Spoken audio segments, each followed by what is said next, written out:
നമസ്കാരം, ജന്മഭൂമിയിലേക്ക് സ്വാഗതം. അങ്ങനെ ഒടുവിൽ അരവിന്ദ് കെജ്രിവാളിന് രാജ്യത്തെ പരമോന്നത കോടതി ജാമ്യം നൽകി. അത് അരവിന്ദ് കെജ്രിവാൾ ഒരു കുറ്റവും ചെയ്തിട്ടില്ല എന്ന് സുപ്രീം കോടതിക്ക് തോന്നിയതുകൊണ്ടല്ല, മറിച്ച് അദ്ദേഹം പ്രതിപക്ഷ പാർട്ടിയിലായിപ്പോയി എന്ന ഒറ്റ കാരണം കൊണ്ടാണ്. ഇന്ത്യയുടെ അടിസ്ഥാന സ്വഭാവം ജനാധിപത്യമാണെന്നും അതിനാൽ എതിർ പാർട്ടിയിലെ പ്രധാന നേതാവിന്റെ വാദം കേൾക്കാൻ ജനങ്ങൾക്ക് അവസരം ഉണ്ടാകണം എന്ന വിചിത്ര ന്യായത്തിന്റെ മേലാണ് സുപ്രീം കോടതി അങ്ങനെ ഒരു തീരുമാനമെടുത്തത്. ഈ സാഹചര്യത്തിലാണ് ഏതാനും ആഴ്ചകൾക്ക് മുമ്പ് BJP ദേശീയ അധ്യക്ഷൻ JP നദ്ദ ഇന്ത്യ സഖ്യത്തെക്കുറിച്ച് പറഞ്ഞ ഒരു പരാമർശം ഇപ്പോൾ ശ്രദ്ധേയമാകുന്നത്. ഇന്ത്യ സഖ്യത്തിലെ എല്ലാ നേതാക്കളും ഒന്നുകിൽ ജയിലിലാണ്, അല്ലെങ്കിൽ ബെയിലിൽ അഥവാ ജാമ്യത്തിലാണ്. എന്നാൽ JP നദ്ദ പറഞ്ഞത് ഇന്ന് അവരുടെ കൂട്ടത്തിലേക്ക് ജാമ്യവുമായി അരവിന്ദ് കെജ്രിവാൾ കൂടെ നടന്നു കയറുമ്പോൾ ചരിത്രത്തിൽ ഇന്നേ വരെ ഇല്ലാത്ത വിധത്തിൽ കൊള്ളക്കാരുടെ സങ്കേതമായി മാറിയിരിക്കുകയാണ് ഇന്ത്യയുടെ പ്രതിപക്ഷ പാർട്ടികൾ. മോന്തായം വളഞ്ഞാൽ 64 എന്ന് പറയുന്ന പോലെ ഈ ലിസ്റ്റിൽ സോണിയാഗാന്ധിയിലും രാഹുൽ ഗാന്ധിയിലുമാണ് തുടങ്ങുന്നത് തന്നെ.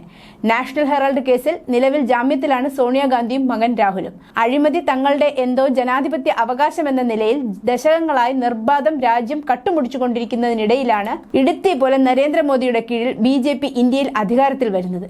ഇതോടുകൂടി ആകെ അറിയാവുന്ന ഒരു തൊഴിൽ ചെയ്ത് ജീവിക്കാൻ പറ്റാത്തതിന്റെ കരച്ചിലാണ് രാജ്യത്തെ ജനാധിപത്യം നശിക്കുന്നേ എന്നും പറഞ്ഞുള്ള പ്രതിപക്ഷ പാർട്ടികളുടെ കരച്ചിൽ. രാജ്യത്തെ ചില പ്രധാന പ്രതിപക്ഷ പാർട്ടികളുടെ നേതാക്കളും അവരുടെ പേരുള്ള അഴിമതി കേസുകളും. Rahul Gandhi, Sonia Gandhi national Herald case. National Herald എന്ന പത്രത്തിന്റെ പേരുള്ള വസ്തുവകകൾ തട്ടിയെടുക്കുന്നതിനായി സോണിയാഗാന്ധിയുടെയും രാഹുൽ ഗാന്ധിയുടെയും മറ്റ് കോൺഗ്രസ് നേതാക്കളുടെയും ഉടമസ്ഥതയിലുള്ള യങ് ഇന്ത്യ എന്ന കമ്പനിക്ക് കോൺഗ്രസ് ഫണ്ടിൽ നിന്നും 90 കോടി രൂപ അനുവദിച്ചു. 2012 സുബ്രഹ്മണ്യം സ്വാമിയാണ് ഈ കേസ് പുറത്തു കൊണ്ടുവന്നത്. പ്രതികൾ ഹർജിയെ എതിർക്കുകയും അത് തള്ളിക്കളയാൻ മജിസ്ട്രേറ്റിനോട് ആവശ്യപ്പെടുകയും ചെയ്തെങ്കിലും എല്ലാ പ്രതികൾക്കുമെതിരെയും പ്രഥമ ദൃഷ്ട്യാ തെളിവുകൾ ഉണ്ടെന്ന് കണ്ടെത്തിയെന്ന് കോടതി ഒടുവിൽ നിരീക്ഷിച്ചു. അരവിന്ദ് കെജ്രിവാൾ ഡൽഹി മദ്യനയ അഴിമതി. ഡൽഹിയിലെ മദ്യശാലകളുടെ നിയന്ത്രണം പൂർണ്ണമായും സർക്കാരിൽ നിന്നും ഒഴിവാക്കി സ്വകാര്യ വ്യക്തികളിലേക്ക് കൈമാറാൻ കൊണ്ടുവന്ന ഈ നയം വലിയ തോതിലുള്ള അഴിമതികൾക്കും അന്യായമായ ആനുകൂല്യങ്ങൾക്കും കുപ്രസിദ്ധമായതോടെ ഒടുവിൽ ഡൽഹി സർക്കാർ തന്നെ മറ്റു വഴിയില്ലാതെ പിൻവലിക്കുകയായിരുന്നു. ഇതിന്റെ പ്രധാന സൂത്രധാരനായ മനീഷ് സിസോദിയ ഇപ്പോഴും ജാമ്യമില്ലാതെ ജയിലിലാണ്. പ്രതിപക്ഷ പാർട്ടികളുടെ സ്വരം എന്ന ഒരേ ഒരു ആനുകൂല്യം പിൻപറ്റിയാണ് അരവിന്ദ് കെജ്രിവാളിന് ഇപ്പോൾ ജാമ്യം ലഭിച്ചിരിക്കുന്നത്.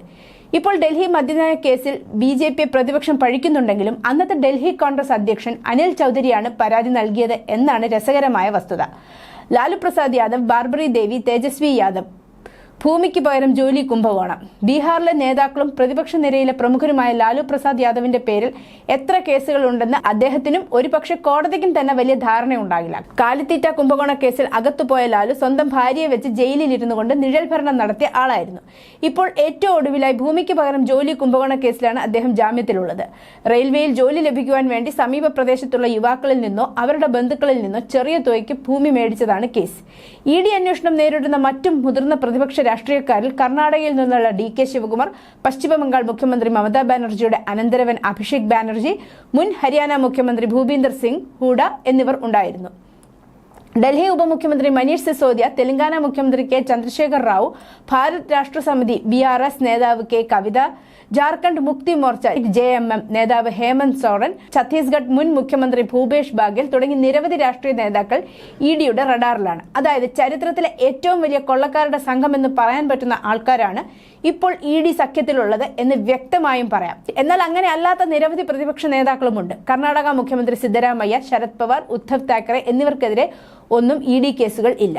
പ്രതിപക്ഷ നേതാക്കൾക്കെതിരെ BJP EDയെ ഉപയോഗിക്കുകയാണെന്ന് പറയുമ്പോഴും കുറ്റം ചെയ്ത പ്രതിപക്ഷ നേതാക്കൾ മാത്രമേ അകത്തു പോകുന്നുള്ളൂ എന്ന വസ്തുത അവർ സൗകര്യപൂർവ്വം മറക്കുകയാണ്. പ്രതിപക്ഷ നേതാക്കളായതുകൊണ്ട് തങ്ങൾക്കെതിരെ എടുക്കുന്ന ഏത് കേസും രാഷ്ട്രീയ പകപോക്കലാണെന്ന് പറഞ്ഞു കഴിഞ്ഞാൽ പിന്നീട് ഒന്നിനെയും പേടിക്കേണ്ട എന്ന ഇരവാദമാണ് ഇന്ത്യ സഖ്യകക്ഷികൾ ഇപ്പോൾ സ്വീകരിക്കുന്നത്. News desk, Janmabhumi.